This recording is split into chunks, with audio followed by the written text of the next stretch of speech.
Des mots suspendus. Bonjour, je suis Jonathan Nguyen et je vous propose une expérience hors du temps pour découvrir mes créations littéraires suspendues à mes lèvres. Après vous avoir fait découvrir le Vietnam dans le précédent épisode, je vous invite aujourd'hui à découvrir les rêveries du quotidien de l'exilé, entre nostalgie de l'ailleurs et émergence de nouvelles identités. Je suis également très heureux de vous proposer pour la première fois un épisode à 2 voix. J'ai le plaisir d'inviter Neyla Romeissa, créatrice du compte Instagram et du podcast Comme un exil, qui vise à libérer la parole sur les sentiments et émotions que procure l'exil. Cette collaboration dans l'écriture et dans la voix m'est très chère. Elle permet la rencontre, elle dit l'universalité.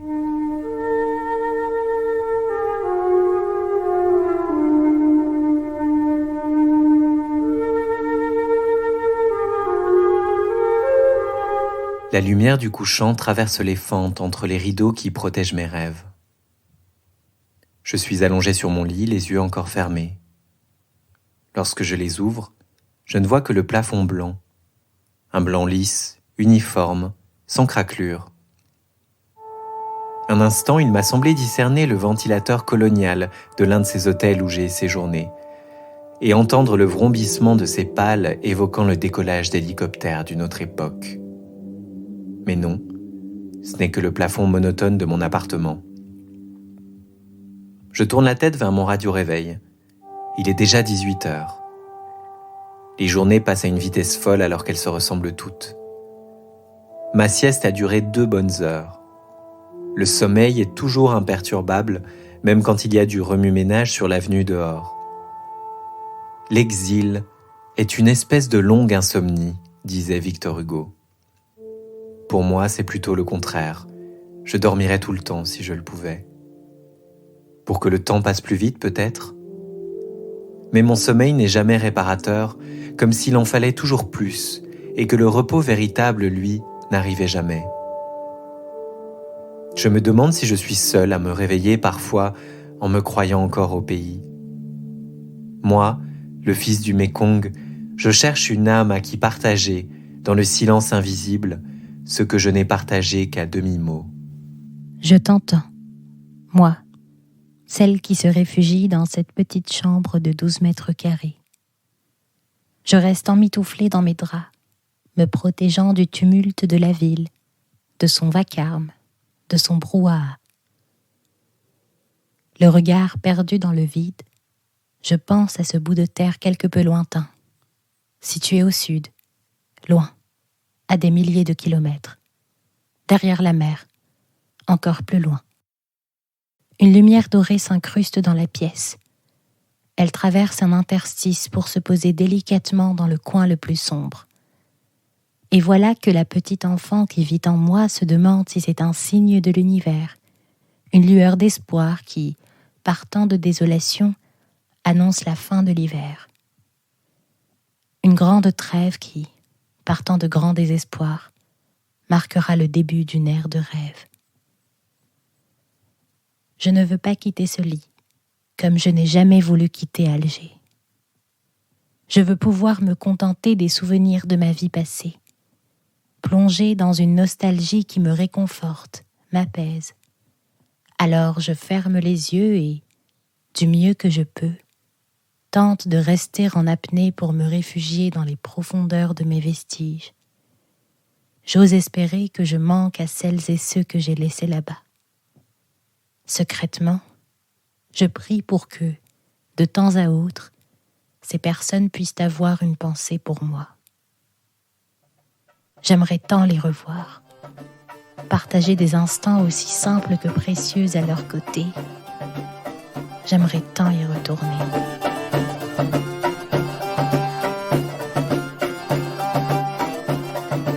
L'impossibilité d'y retourner.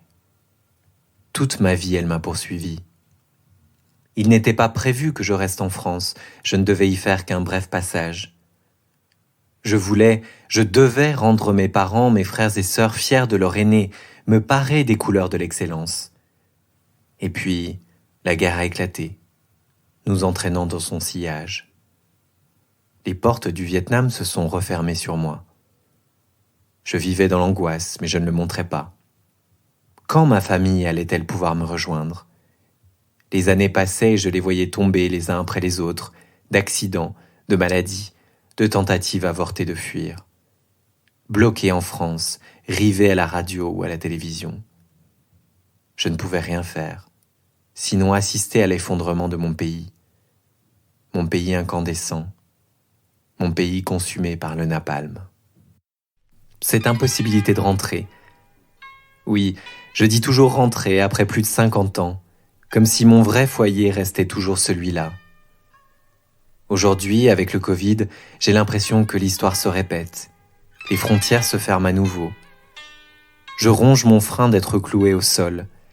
Ma famille et mes amis ne me comprennent pas, ils s'inquiètent, s'impatientent, se sentent rejetés.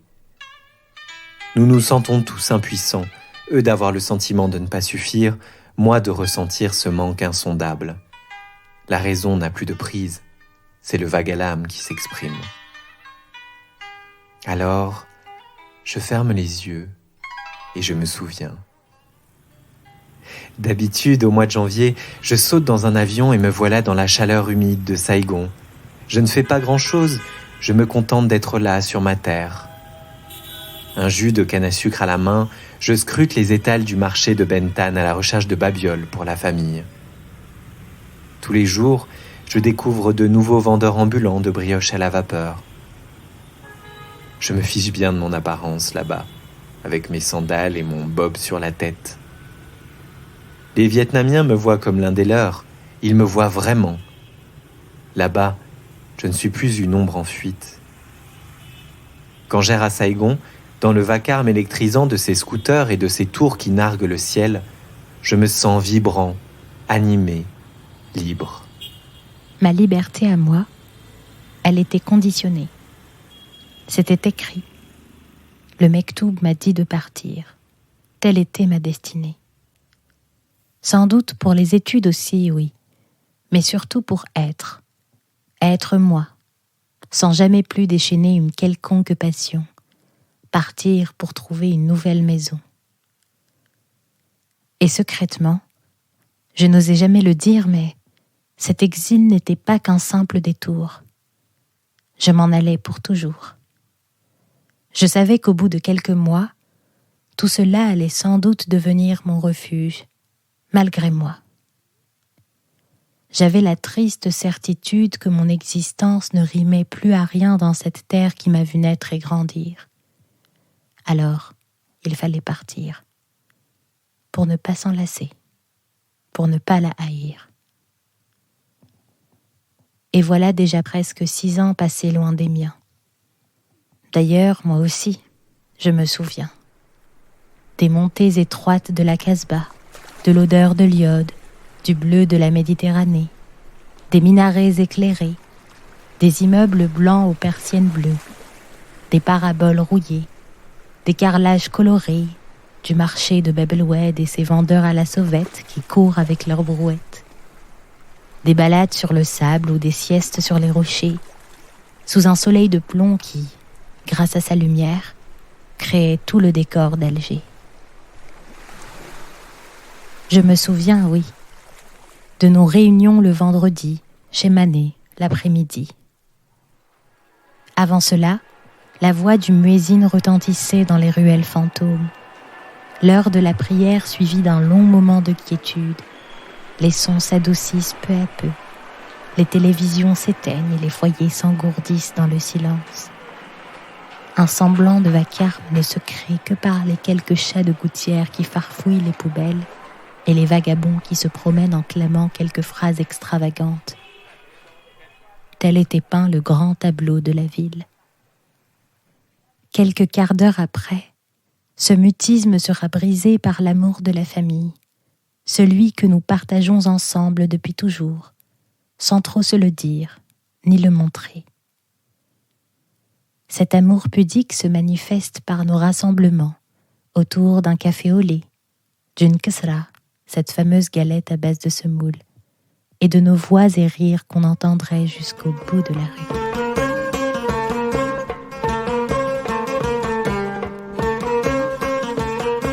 Les rires allègent notre peine, c'est vrai.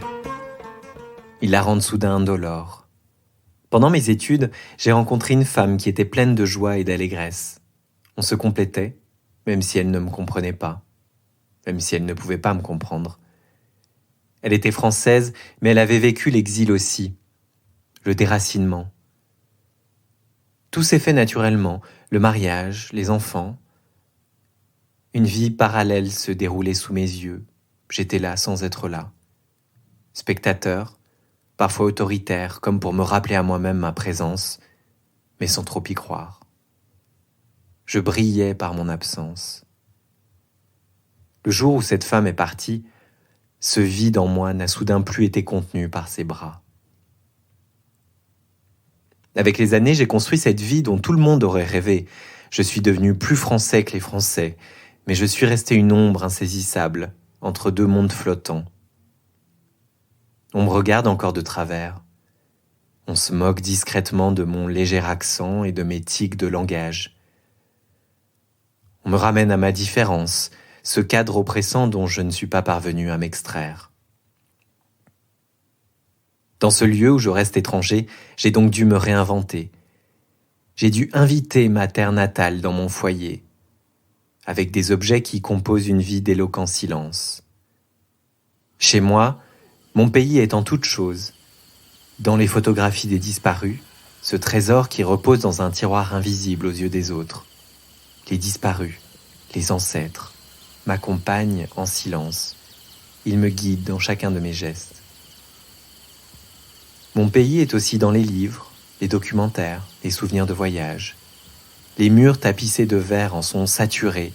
Ils respirent et transpirent le Vietnam, comme par un jour de mousson où les vêtements collent à la peau. Et pourtant, le Vietnam n'est jamais assez présent. Il est fuyant, fantomatique. Il me file entre les doigts, car je l'ai quitté depuis si longtemps. Et s'il n'est pas avec moi, je ne me sens pas pleinement vivant. Après tout ce temps, où est-il, ce chez moi ?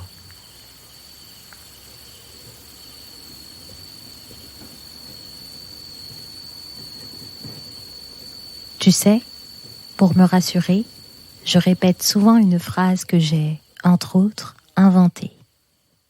Cette phrase dit que mon chez-moi, c'est moi. Elle passe en boucle dans mon petit esprit hanté par la mélancolie. J'ai l'impression d'être devenue une éternelle étrangère. Je visite l'Algérie comme je visite la France. Je trouve une partie de moi entre ces deux rives. Est-ce une forme de richesse d'avoir deux petites maisons ? C'est une question que je me pose souvent, simplement parce que j'essaie de me convaincre que tout ça a été le bon choix. Vivre entre deux rives, me contenter de la voix de Mama, à défaut d'être dans ses bras, de l'image pixelisée de ma famille, à défaut de faire partie de leur vie, et de mon exil, à défaut de déambuler dans les rues de mon ancienne ville. Mon exil n'est sans doute pas le plus rude, je le conçois, mais cette séparation a été si complexe pour l'adolescente que j'étais, que tout cela m'a conditionnée à vivre avec un mantra qui, souvent, me réconforte. Parce que cette forme d'espoir est tout ce qu'il me reste. Je me dois donc d'être courageuse, ambitieuse. Je me dois d'être forte. Et d'accueillir ces quelques moments d'éclat, où on oublie la torpeur qui s'est emparée de nous, les exilés. Comme ces quelques jours où ma sœur est venue me voir. Du riz cantonné au feu, potage traditionnel qu'elle exécute avec un parfait dosage de la cannelle et de l'anis étoilé, elle s'est occupée de moi comme une mère. J'ai pris 2 kilos en seulement 4 jours à force de manger, mais je ne pouvais pas m'arrêter. Cette nourriture du pays, ingérée encore et encore, sans réfléchir, sans même avoir faim, me rappelle le goût de l'ailleurs perdu. Elle ravive pour un instant l'appétit de la vie.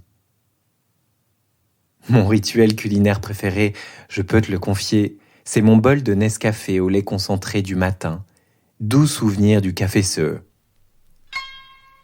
Lorsque la boîte de conserve de lait concentré est en appui sur mon bol, Déversant son lolo apaisant dans le breuvage, j'ai l'impression que sa texture moelleuse et sucrée se diffuse dans tout mon corps. Ce geste-là, il n'est jamais automatique, malgré les dizaines de milliers d'applications au cours des années. Ce geste-là, c'est un syncrétisme miraculeux de la France et du Vietnam. Il m'amène à rêvasser et à me remémorer, jamais longtemps, toujours en secret. Je n'imagine pas vivre sans ces habitudes. Insignifiantes pour beaucoup, elles ne le sont pas pour moi. Elles me permettent de contrôler le cours des événements. Elles rendent mon existence ici palpable, tout en me rappelant le pays, quand j'ai l'impression que mon cœur se serre et risque d'exploser.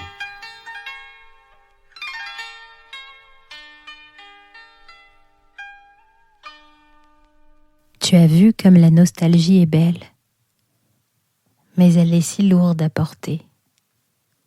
J'ose rapidement sortir de mes draps pour brancher mon téléphone à l'enceinte. Une mélodie au synthé débute. On entend ensuite un fond de bendil, de Del Buca et de violon. J'écoute du rail, tout le temps, tous les jours, toutes les nuits. Et le plus drôle, c'est que je réalise que je n'en écoutais jamais quand j'étais de l'autre côté de la mer. Cheb Hasni, Cheb Nasro, El-Zahouania et toutes ces figures avec lesquelles je grandis dans ma vie d'exil. Elles me rappellent d'où je viens. Alors, je bois leurs paroles pour noyer ma désillusion dans des profondeurs inconnues. Ma tristesse est mise à nu. Moi, fille d'El-Bahja devenue immigrée de la génération 0, qui naïvement pensait que la rive d'en face était un Eldorado, sait que la douleur de l'exil n'épargne personne, pas même les plus malins. Mais je suis certaine que, toi comme moi, connaissons déjà l'amour des beaux lendemains. Douce âme dont la voix m'a apaisé, merci. Moi qui me sens parfois si seul dans ce destin, j'ai compris grâce à toi que d'autres partagent ma mélancolie, mes peurs et mes rêveries. Peut-être est-il temps pour moi, le fils du Mékong, de choisir. Choisir de renoncer à voguer sans cesse entre ces deux mondes irréconciliables. Choisir de déposer mes bagages dans cet entre-deux inconfortable mais réconfortant. Avant de retrouver l'agitation et le fracas, je m'accorde un dernier moment de contemplation par la fenêtre. J'observe le crépuscule secoué de panaches de brume, ce moment plein de mystère et de pudeur qui me correspond tant. Et quelque chose en moi s'adoucit, se libère et s'ouvre, comme la promesse lumineuse de beaux lendemains.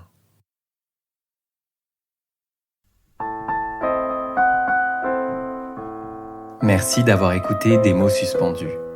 N'hésitez pas à vous abonner sur votre plateforme préférée, à vous inscrire à ma newsletter et à suivre ma page Facebook. Vous pouvez aussi me laisser un commentaire sur Apple Podcast pour soutenir mon programme. À bientôt pour un moment hors du temps.